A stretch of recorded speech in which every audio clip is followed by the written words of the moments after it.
The Well o' the World's End by Elizabeth Grierson. There was once an old widow woman who lived in a little cottage with her only daughter, who was such a bonny lassie that everyone liked to look at her. One day the old woman took a notion into her head to make a gourd full of cakes.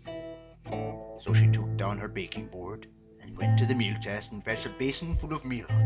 But when she went to seek a jug of water to mix the meal with, she found that there was none in the house. So she called in her daughter, who was in the garden, and when the girl came, she held out the empty jug to her, saying, "Run like a good lassie, run like a good lassie to the Well of the World's End, and bring me a jug of water, for I've long found that the water from the Well of the World's End makes the best cakes." So the lassie took the jug and set out on her errand. Now, as its name shows, it is a long road to that well, and many a weary mile had the poor maid to go ere she reached it. But she arrived there at last, and what was her disappointment to find it dry. She was so tired and so vexed that she sat down beside it and began to cry, for she did not know where to get any more water, and she felt that she could not go back to her mother with an empty jug. While she was crying, a nice yellow paddock, with very bright eyes, came jumping over the stones of the well and squatted down at her feet, looking up at her into the face. "And why are you crying, my bonny maid?" he asked. "Is there anything I can do to help you?" "I'm crying because the well is empty," she answered, "and I cannot get any water to carry home to my mother." "Listen," said the paddock softly, "I can get you water aplenty, if you'll promise to be my wife." Now, the lassie had but one thought in her head, and that was to get the water for her mother's oatcakes, and she never for a moment thought that the paddock was serious. So she promised gladly enough to be his wife, if he would just get her a jug of water. No sooner had the words passed her lips than the beastie jumped down into the mouth of the well, and in another moment it was full to the brim with water. The lassie filled her jug and carried it home without troubling any more about the matter.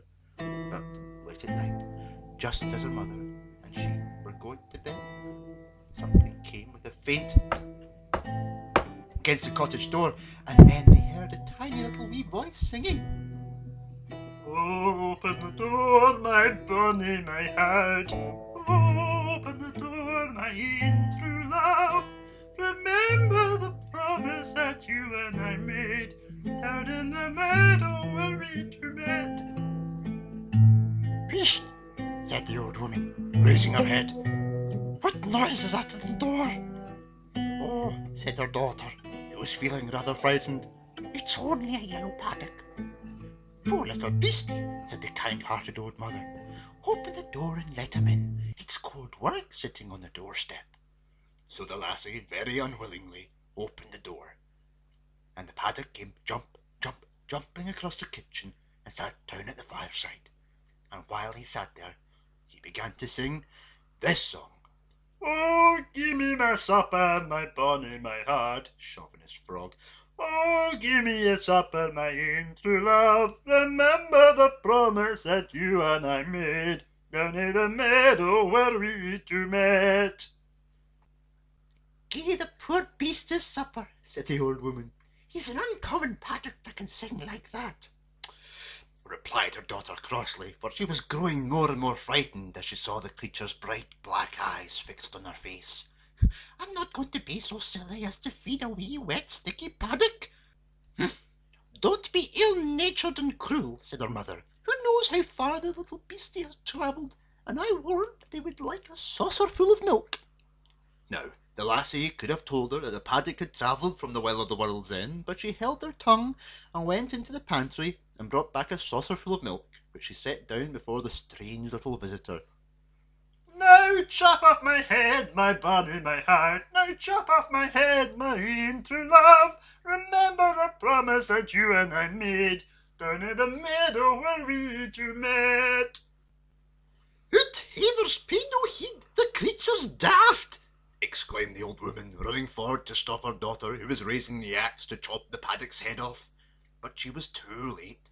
Down came the axe, off went the head, and lo and behold, on the spot where the little creature had sat stood the handsomest young prince that had ever been seen. He wore such a noble air, and was so richly dressed, that the astonished girl and her mother would have fallen on their knees before him had he not prevented them by a movement of his hand. "It is I that should kneel to you, sweetheart," he said, turning to the blushing girl. "For you have delivered me from a fearful spell which was cast over me in my infancy by a wicked fairy, who, at the same time, slew my father.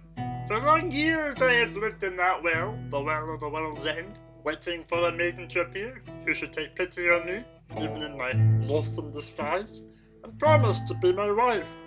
A maiden who would also have the kindness to let me into her house, and the courage, at my bidding, to cut off my head. Now I can return and claim my father's kingdom, and you, most gracious maiden, will go with me and be my bride, if you will have me." And this was how the lassie, who went to fetch water from the well of the world's end, Became a princess.